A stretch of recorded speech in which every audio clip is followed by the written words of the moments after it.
A finales del siglo XII, las tierras de la antigua Septimania visigoda están en manos de una serie de príncipes que están reforzando su poder frente a los capetos, ocupados en resolver sus propios conflictos contra sus poderosos vecinos del norte, Inglaterra y el Imperio Germánico.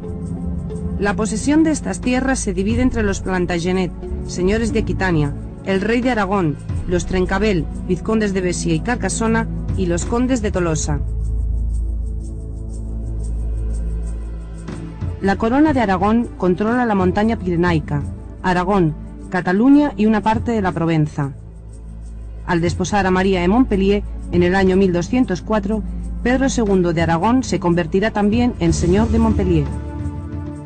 Desde el año 1061, las posesiones de los Trencabel comprenden los 3 vizcondados de Béziers, Agde y Nîmes, y los 2 condados de Carcassona y Rassés.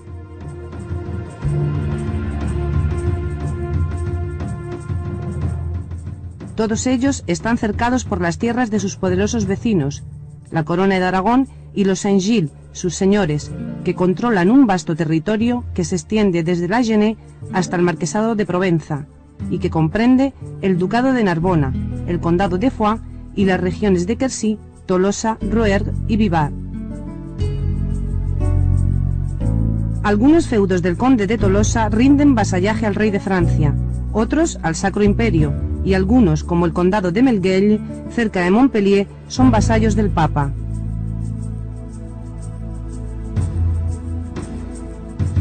Estas tierras del sur son también las de los trovadores, que en lengua oc cantan la fin amor, el amor cortés, y celebran la parage, es decir, la igualdad de oportunidades para todos los corazones nobles. Defensores de un amor sublime, dan especial valor a la mujer, y por lo menos en este punto, se identifican con los valores espirituales que serán propios de los cátaros, con los que frecuentemente coinciden en los mismos lugares de vida.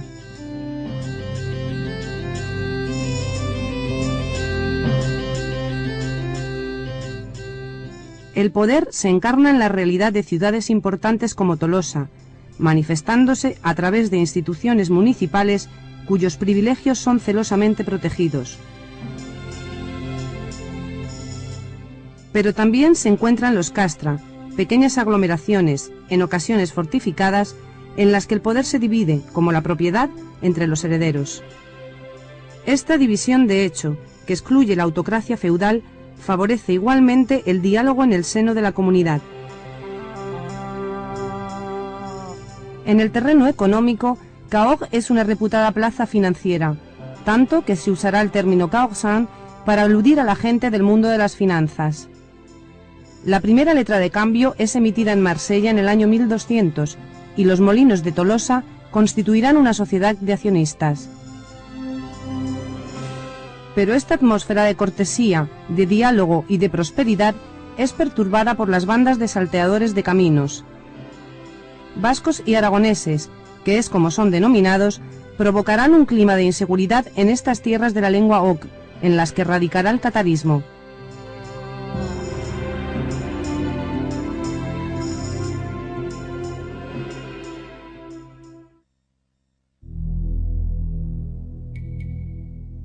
Desde los primeros siglos de su existencia, la Iglesia ha debido afrontar la aparición de diversas herejías. Algunas divergen de la ortodoxia en lo relativo a la naturaleza de Cristo. Otras, de esencia dualista, afirman la existencia de 2 principios, el bien y el mal. El maniqueísmo en el siglo III, el bogomilismo, que aparece en Bulgaria en el siglo X, y el catarismo, que se extiende por ciertas regiones de la Europa occidental en el siglo XII, no son sino religiones dualistas. Todas estas herejías fueron condenadas por la Iglesia, y sus defensores anatematizados, excomulgados y en ocasiones conducidos a la hoguera. En 1163, en Colonia, fueron quemados vivos 5 herejes. Ecbert de Soissons, canónigo de la catedral, escribiría: estos herejes no han dudado en autodenominarse cátaros, es decir, puros. Pero los cátaros no solo se encuentran en Alemania, sino también en Flandes, Champaña, Borgoña Italia y en las posesiones de los condes de Tolosa y de los Trencabel. En estas tierras, si bien lejos de ser mayoritarios, se encuentran perfectamente integrados en una sociedad tolerante, beneficiándose en ocasiones del sustento y de la protección de la nobleza y la burguesía. Para extirpar la herejía de las tierras de Oc, la Iglesia pondrá en práctica un dispositivo de represión sin precedentes, convocará 2 cruzadas e instituirá un tribunal de excepción, la Inquisición. Aún así, serán necesarios 1 siglo y medio para erradicar la fe de aquellos que se denominaron a sí mismos buenos hombres y buenas mujeres, o buenos cristianos y buenas cristianas.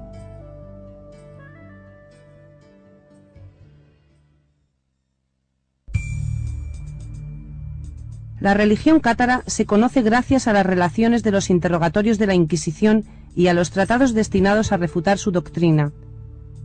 Del mismo modo, es accesible por medio de escritos apócrifos tales como la Interrogatio Joannis o la Visión de Isaías, así como por los tratados teológicos y sacramentales del catarismo. Finalmente, han de tenerse en cuenta también los evangelios, pues estos constituyen su referencia permanente, ya que el catarismo no es sino un cristianismo dualista. Frente a la Iglesia de Roma, que ellos consideran descarriada y que denominan la Iglesia de los Lobos, los cátaros creen encarnar la verdadera Iglesia de Dios. Para ellos existen 2 creaciones, la del bien, obra de Dios, y la del mal, la de la nada, la del mundo visible y el tiempo. Estas 2 creaciones o principios se funden en el ser humano. Su alma inmortal está encerrada en la prisión carnal que constituye el cuerpo. Consideran que Cristo no vino a la tierra para lavar el pecado original, sino para revelar a los hombres la vía de liberación que permitirá a las almas, desviadas por el principio del mal, volver al reino de Dios. Esta vía de liberación no es otra que el bautismo por el Espíritu, el único sacramento practicado por los cátaros, el que Jesús concedió a los apóstoles. El Padre Nuestro es la única plegaria que rezan los cátaros. Rechazan la Eucaristía y la cruz, expresión y símbolo de un suplicio que consideran supuesto. Igualmente, refutan el principio del libre albedrío. El hombre no puede elegir entre el bien y el mal, y por lo mismo, todas las almas están llamadas a conocer algún día la salvación eterna. Para ello, las almas deben estar puras, liberadas del mal por medio del bautismo. Si no lo están o no lo están lo suficiente, se reencarnarán en una nueva túnica de piel. Para los cátaros, los verdaderos pecados son aquellos que conciernen al alma, aquellos que Cristo condenó en el Sermón de la Montaña: asesinato, adulterio, robo, perjurio y blasfemia. Sin autoridad suprema, la Iglesia cátara tiene unas estructuras flexibles. Está organizada en episcopados, circunscripciones geográficas, cada uno de los cuales está dirigido por un obispo. Cada obispo está asistido por un hijo mayor, su sucesor designado, y un hijo menor, que a su vez es el futuro sucesor del mayor. El obispo es un perfecto entre los perfectos, designado por sus pares. El perfecto o buen cristiano ha recibido el bautismo, el consolament, y por ello se ha comprometido a no caer jamás en el pecado. Así, se ha convertido en clérigo de la Iglesia cátara y puede, a su vez, prodigar el consolament. El buen cristiano ha hecho también votos de orden monástico. No puede ingerir alimentos de origen animal, salvo el pescado. Está obligado a ayunar y debe abstenerse de toda relación sexual.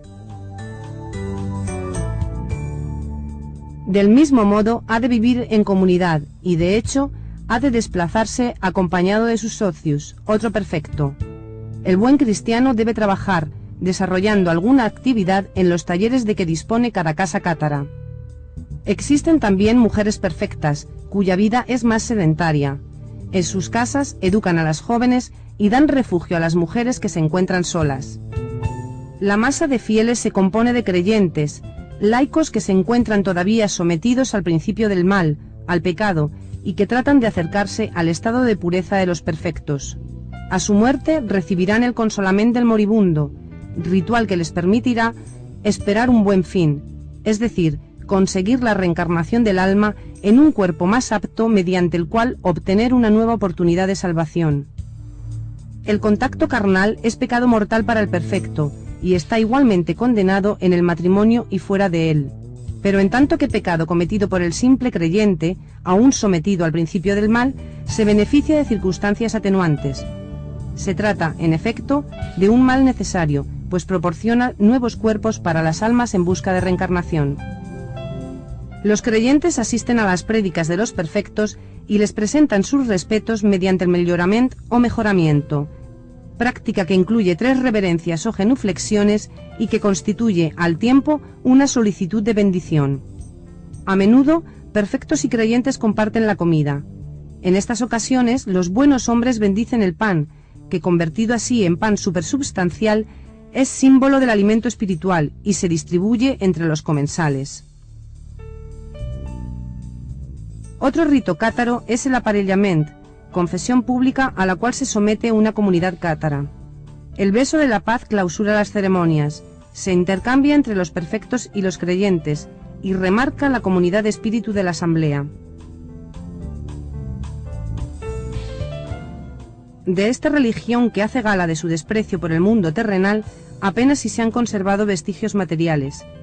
Ninguna iglesia, ninguna imagen, solamente algunos símbolos aislados, de difícil interpretación, que jalonan el espacio en que arraigó antes de ser perseguida.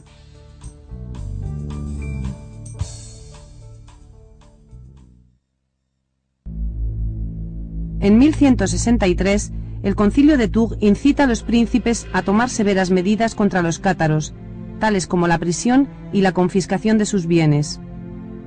Pero en Occitania no se cierran las puertas al diálogo. Así, en 1165 los cátaros, llamados desde entonces albigenses, son invitados a tomar parte en una asamblea de prelados católicos convocada en Lombergs, cerca de Albi. Presidida por el obispo de Lodève, la asamblea cuenta también con la presencia de Raimundo Trencavel y la condesa de Tolosa.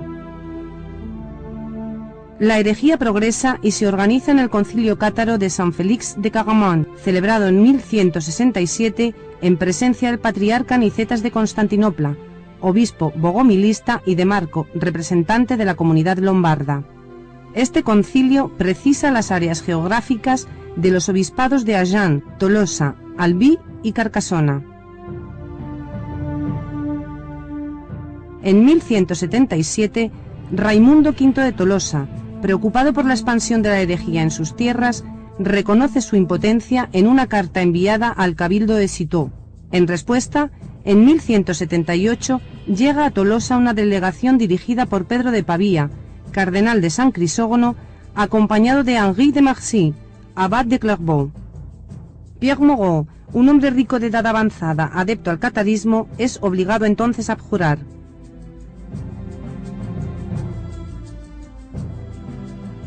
Un año después, el Tercer Concilio de Letrán decide recurrir al brazo secular, anunciando el inicio de la represión en tierras occitanas. En 1181, ya convertido en cardenal de Albano, Henri de Marcy regresa a Lauragais a la cabeza de una pequeña tropa para asediar La Bogue. Allí se hace entregar 2 cátaros, entre ellos el obispo de la iglesia de Tolosa, que son obligados a abjurar. Durante cerca de 20 años, las querellas doctrinales parecen remitir, aunque el decreto de Verona de 1184 supone un nuevo azote contra las herejías e invita al clero local a perseguirlas. Pero es el advenimiento del Papa Inocencio III el que marca la reanudación de la lucha sistemática contra el catarismo. Tras un llamamiento dirigido al arzobispo de Auch y ante la escasa colaboración de este y del clero local, el pontífice envía legados a Languedoc y firma en 1199 la Decretal de Viterbo, que ratifica jurídicamente el principio de expropiación de los tras otro títulos y tierras, convirtiéndose en desposeídos, es decir, en fairits. Tras los 6 primeros meses de 1211, Raimundo VI se encuentra completamente aislado. En efecto, en enero de dicho año, una conferencia reúne en Narbona y después en Montpellier a los legados del Papa, Arnaud Amaury, Thedis, Raimundo d'Uzès, los señores del Mediodía y Simón de Montfort. En esta ocasión, Pedro II se hace garante de la neutralidad del conde de Foix y termina por aceptar el homenaje de Montfort, concertando el matrimonio de su hijo Jacques con Amicie, la hija del jefe de la cruzada. Raimundo VI, indignado, rechaza las inaceptables condiciones que los legados quieren imponerle. Será excomulgado el 6 de febrero, estado en el que permanecerá hasta su muerte.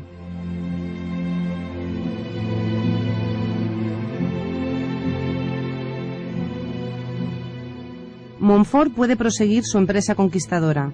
En marzo se hace dueño, sin combate, del castillo de Cabaret.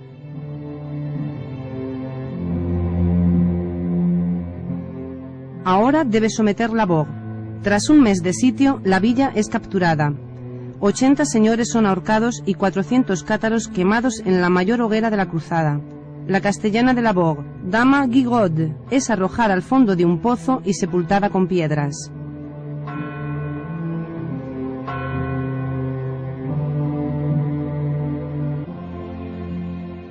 Algunos días más tarde, Puylaurens es ocupado y unos 60 cátaros son quemados en el burgo de Casses. En mayo, Balduino, el hermano de Raimundo VI, entrega la plaza de Montferrand a Montfort. Esta traición se explica por la fragilidad de los lazos que unían a los dos hermanos. Mal dotado en tanto que segundogénito, Balduino jamás dio prueba de entusiasmo por la causa occitana. Raimundo VI nunca le perdonará y le hará ahorcar sin piedad en Montauban el 17 de febrero de 1214. En los albores del verano de 1211, los cruzados parten en campaña al Rouergue y al Albigeois. Rebastans, Gaillac, Puiselcy y Saint-Antonin abren sus puertas. Bruniquel, donde se encuentra Raimundo VI, pasa al campo cruzado y Montfort dona el castillo a Balduino. El 17 de junio de 1211, Montfort asedia Tolosa por primera vez, pero fracasa. Tras una incursión sobre Foix, parte en peregrinación a Rocamadour, no sin antes pasar por Cahors, su nuevo feudo. El obispo de esta villa le había jurado homenaje ante los muros de Tolosa, en presencia de Fray Domingo de Guzmán.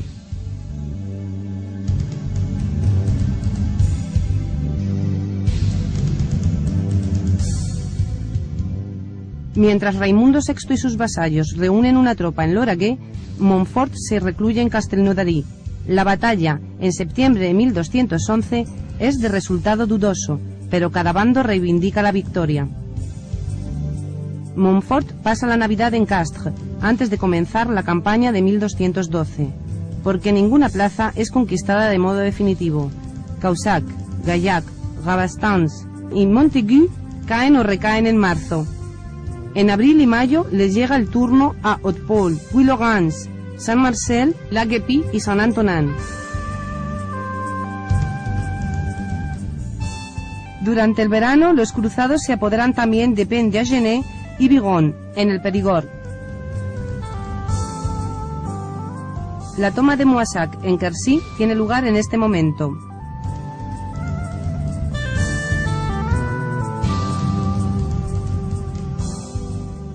Tras una expedición al Ariégeois, Couserans y el Comminges, Montfort establece sus cuarteles de invierno en Pamiers. Es aquí donde redacta los estatutos de Pamiers, que en 46 artículos fijan los usos y costumbres de las tierras conquistadas. A fines de este año de 1212, Montfort puede estar satisfecho. Solo Tolosa y Montauban escapan a su control.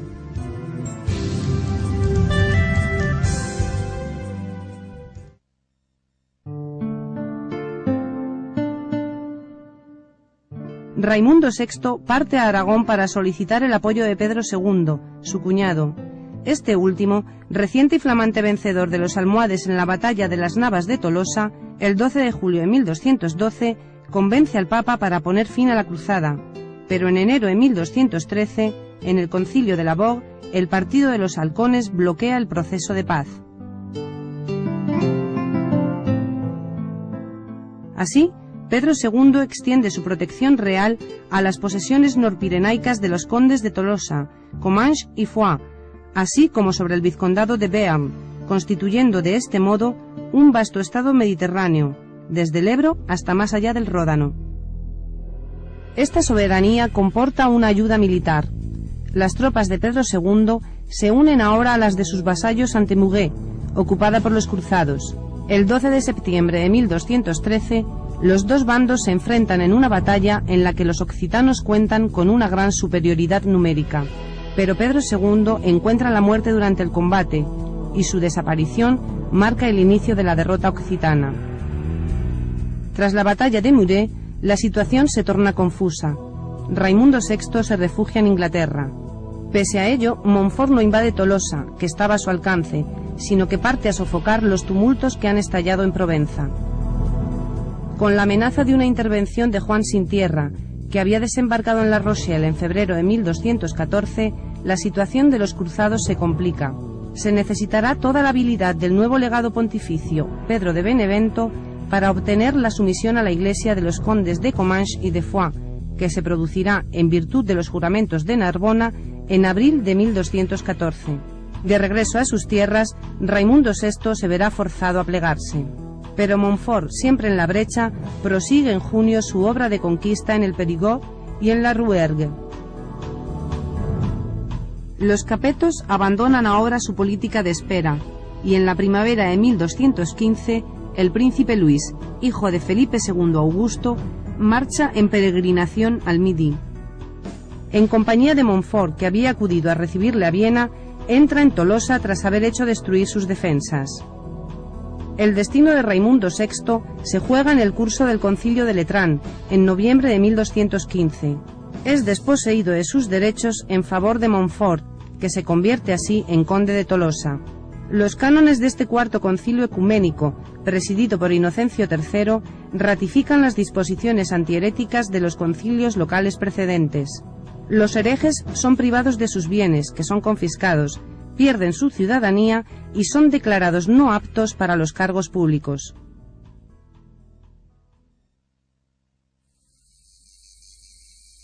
El retorno de los Raimundos, padre e hijo, que desembarcan en Marsella en enero de 1216 para encontrarse en Aviñón, hace nacer en toda la Provenza un sentimiento de esperanza, reanimando así el patriotismo occitano. Mientras que Simón de Montfort se hace confirmar su título de conde de Tolosa en París ante Felipe II Augusto y Raimundo VI recluta tropas en Aragón, Raimundet entra exultante en Beaucaire, donde una guarnición cruzada, atrincherada en la ciudadela, se niega a rendirse. Simón de Montfort desciende de París a galope tendido, pero fracasa ante Beaucaire, donde recibe la noticia de la muerte de Inocencio III. Abandona el cerco ante el acecho de un peligro aún más grave.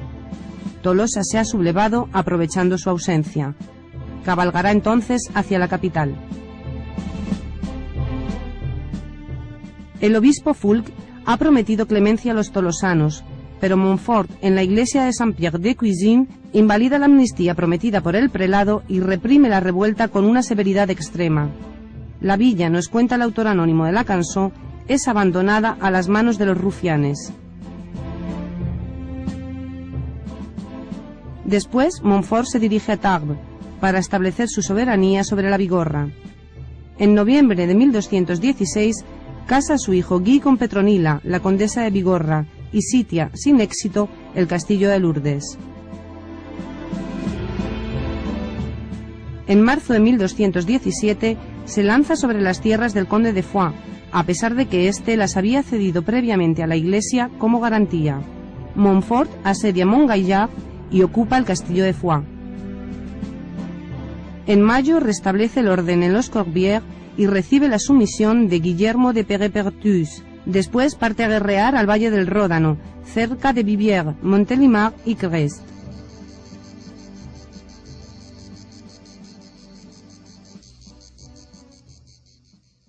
Durante su ausencia, en el mes de septiembre, los señores del Midi, Raimundo VI de Tolosa, Roger Bernard de Foix y Bernard de Comminges se encuentran en Saint-Lizier y deciden unir sus fuerzas contra los franceses.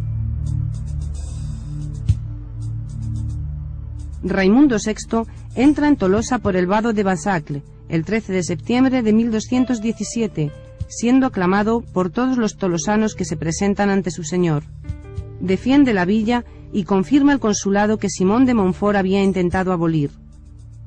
Este último, que había regresado rápidamente, llega a comienzos de octubre al campo cruzado, situado a los pies de los muros de la fortaleza. Comienza el segundo cerco de Tolosa, que durará 10 meses. A fines de mayo de 1218, Raimundo VI designa como heredero a su hijo, el joven Raimundo, que entrará en Tolosa algunos días después. Durante este tiempo, los ataques son terribles, pero la ciudad resiste. La apuesta es alta. Montfort ha jurado reconquistar Tolosa o morir bajo sus muros. El 25 de junio de 1218, la lucha es encarnizada, y Guy de Montfort, el hermano de Simón, es herido por una ballesta.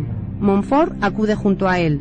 Desde lo alto de las murallas, un grupo de mujeres dispara una catapulta contra los cruzados. Una piedra golpea el brillante yelmo de Montfort, rompiéndole el cráneo. Simón se derrumba. Un canto se eleva en Tolosa. Montfort ha muerto. Viva Tolosa gloriosa y poderosa. Tornan la pace y el honor.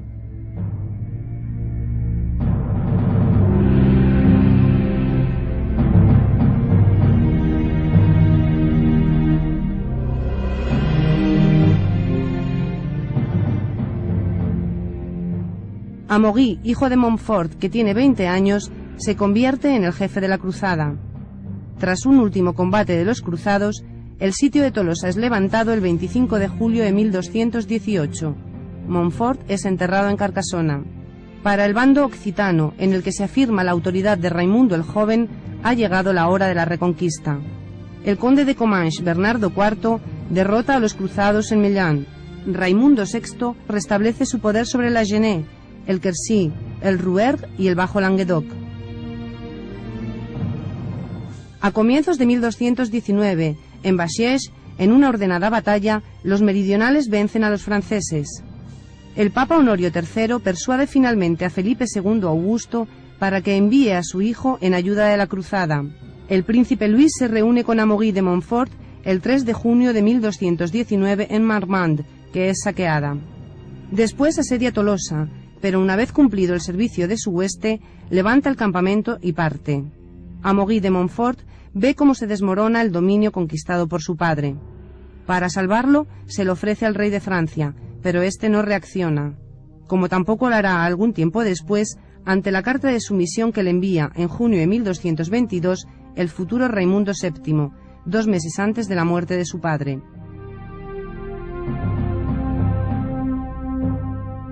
Desaparecen ahora 2 actores de este drama. Raimundo Roger de Foix, en marzo de 1223, tras haber liberado Mirepoix, y Felipe II Augusto, el 14 de julio. En enero de 1224, el armisticio de Carcassona ratifica la derrota de Montfort. El joven Trencavel, hijo de Raimundo Roger de Trencavel, muerto en las prisiones de Carcassona en noviembre de 1209, regresa del exilio y recobra su feudo durante unos años.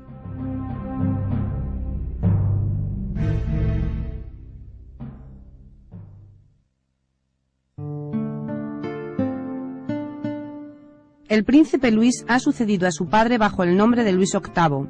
El nuevo rey quiere zanjar la cuestión occitana. Curiosamente, Honorio III le pide renunciar a su proyecto e invita a los meridionales a negociar. En Montpellier, en agosto de 1224, y ante Arnaud-Amaury, Raimundo VII, Trencavel y el conde de Foix prometen combatir la herejía y reconocer la autoridad del rey. Pero sorprendentemente, el concilio de Bourges de 1225 no se muestra satisfecho con los juramentos de Montpellier. Raimundo VII es desposeído y excomulgado. Obtendrá su absolución a condición de abandonar todos sus dominios y de renunciar a ellos para siempre, cláusula esta inaceptable. Tal rechazo provocó la Cruzada Real. En 1226, el propio Luis VIII tomó el mando. Aunque Aviñón le opuso una resistencia feroz, capituló tras un largo sitio el 12 de septiembre de 1226.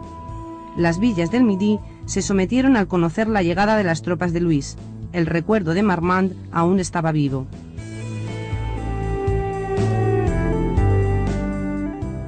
En el momento en que se inicia la Cruzada Real, la iglesia cátara está bien implantada en el Languedoc. Cavaret se ha convertido en uno de sus santuarios, y en el concilio de Pieux de 1226, un centenar de perfectos, reunidos en torno a Guillabert de Castres, deciden crear el nuevo obispado cátaro de Rasés entre el de Carcassés y el tolosano.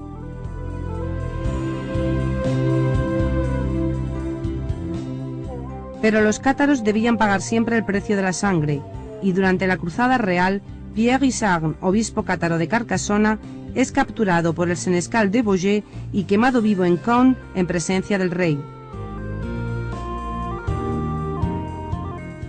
Este último, enfermo, renuncia a atacar directamente Tolosa y decide volver a la isla de Francia por el macizo central. Muere en Montpensier el 8 de noviembre de 1226. No tenía más que 39 años.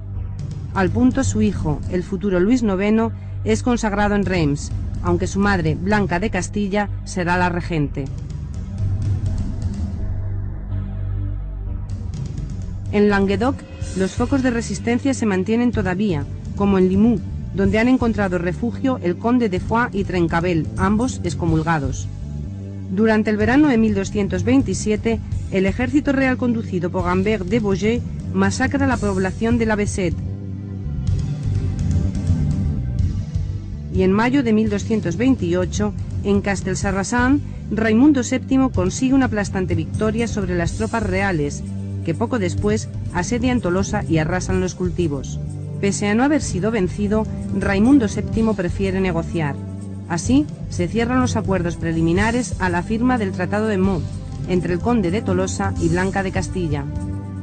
Por el Tratado de París de abril de 1229, que completa las disposiciones del de Meaux, Raimundo VII se compromete a combatir la herejía en sus dominios, a expulsar a los mercenarios, a servir 5 años en Tierra Santa y a casar a su hija Juana, de 9 años, con Alfonso de Poitiers, el hermano del futuro rey.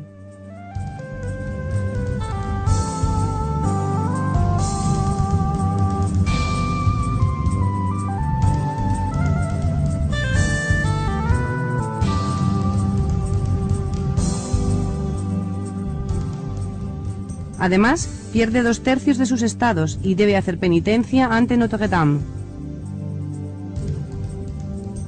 El 25 de abril de 1229 escribe a Roger Bernard de Foix para aconsejarle que acepte la paz. Es un auténtico ejército cruzado el que se encuentra el conde de Foix en Saint-Jean-de-Verge el 16 de junio de 1229.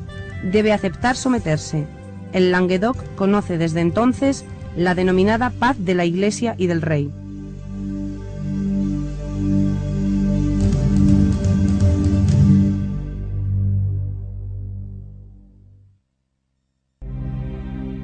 En aplicación del Tratado de Meaux, el cardenal de Santange convoca en noviembre de 1229 el Concilio de Tolosa, que establece las modalidades de represión de la herejía sobre el terreno.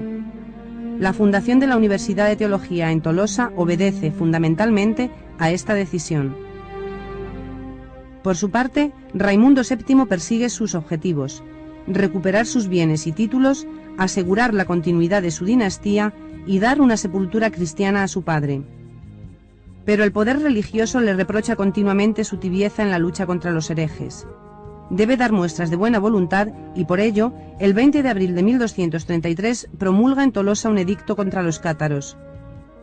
En este mismo año, el Papa Gregorio IX confía a los hermanos predicadores la dirección de la Inquisición, hasta la fecha en manos de los obispos.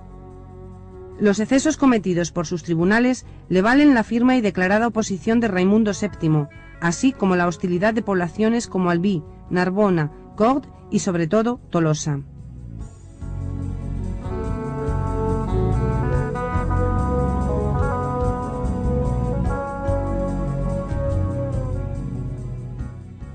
Perseguidos, los herejes encuentran refugio en Puylaurens, Pérepertus, Quéribus y Montségur, que se había convertido en el santuario del movimiento cátaro desde que en 1232 Guillabert de Castres, ante el aumento de los peligros y con la ayuda de Raimundo de Pégueil y Pierre Roger de Mirepoix, la eleva a la condición de cabeza y sede de la Iglesia cátara. A finales del verano de 1240, Trencabel intenta reconquistar su dominio con el apoyo de otros faidit. Asedia Carcassona desde el 7 de septiembre hasta el 11 de octubre, tras haberse apoderado de Limoux, Montpellier, Montréal y Cessac. pero enterado de la llegada de las fuerzas reales, huye y se recluye en Montreal, desde donde negocia sin obtener más salida que el exilio. En su avance, el ejército real, conducido por Jean Beaumont, toma algunas plazas, como la Roque de Fa, que defiende Olivier de Terme. Péré-Perthus capitula después de 3 días de asedio, el 16 de noviembre de 1240.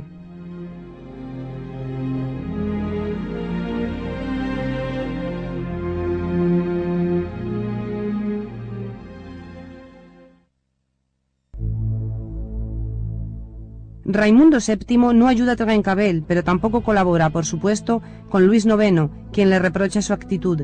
El rey le convoca a Montargis en marzo de 1241, le recuerda sus compromisos y le pide destruir Montségur, ciudad que Raimundo VII asediará sin convicción y sin resultados.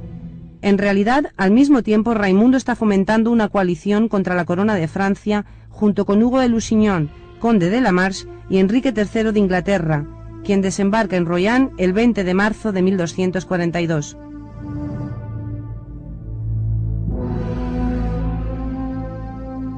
En la noche del 28 al 29 de mayo, en Avignonet, el inquisidor Guillermo Arnaud y 11 dominicos y franciscanos son asesinados por un comando de Faidit procedente de Montségur.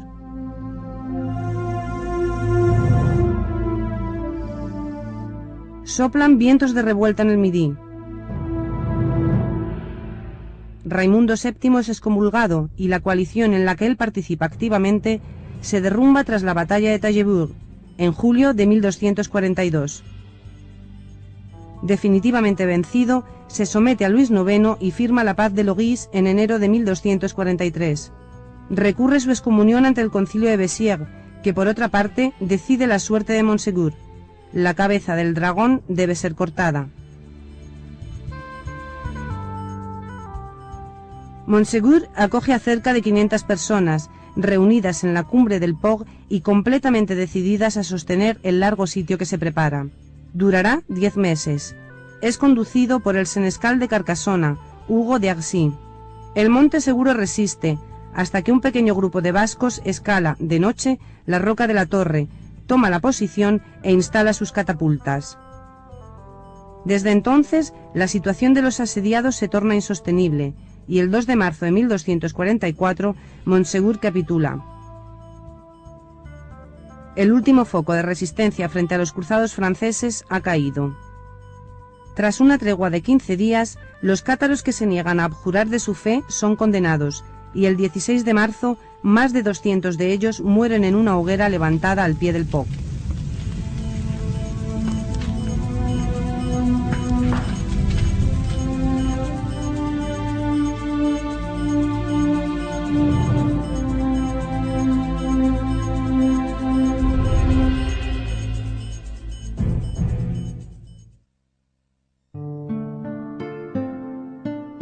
Tras la caída de Montségur, los cátaros que no parten al exilio, a Lombardía o Cataluña, pasan a la clandestinidad. El final de la vida de Raimundo VII lleva la marca de su derrota. Trata de casarse para tener un heredero que pueda salvar su dinastía. Del mismo modo, participa en una peregrinación a Santiago de Compostela. En Agen, en 1249, hace perecer en la hoguera a 80 cátaros. Un último gesto cruel e inútil. Él morirá en ese mismo año en Millau, cuando se disponía a partir a Tierra Santa. Será enterrado en Fontevraud. Alfonso de Poitiers, hermano de Luis IX, que se había casado con su hija Juana en 1237, se convierte en conde de Tolosa. En 1246, Trencavel ha abandonado definitivamente sus derechos a la corona de Francia. Solo resta el Fenouillet, donde resisten 2 fortalezas, pero Puylaurens termina por rendirse y Quéribus depone las armas en 1255. Por el Tratado de Corbeil de 1258, el rey de Aragón renuncia a su soberanía sobre todas las tierras situadas al norte de la Glie.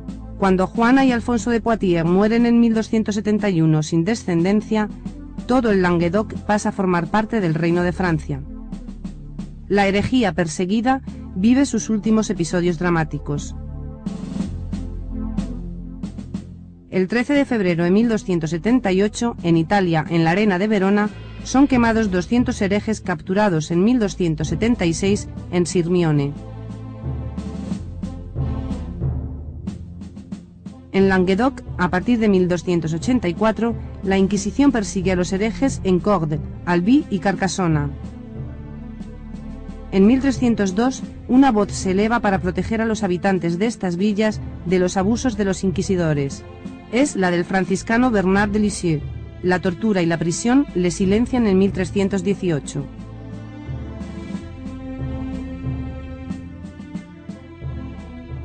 En 1296, Pierre Gautier, notario en As-le-Terme, y su hermano Guillaume partieron al Piamonte para hacerse ordenar buenos cristianos. De regreso, ambos predicaron y consolaron por los caminos de Rassés y Sabartés, especialmente en Arques y Montaigu. Pero la Inquisición continuaba su siniestra labor.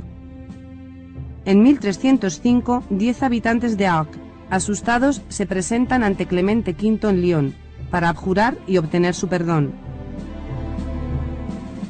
En 1309 se organiza una expedición contra los cátaros en Montaigu, donde numerosos habitantes serán interrogados entre 1318 y 1324 por el obispo de Pamiers, Jacques Fournier, futuro Papa Benedicto XII.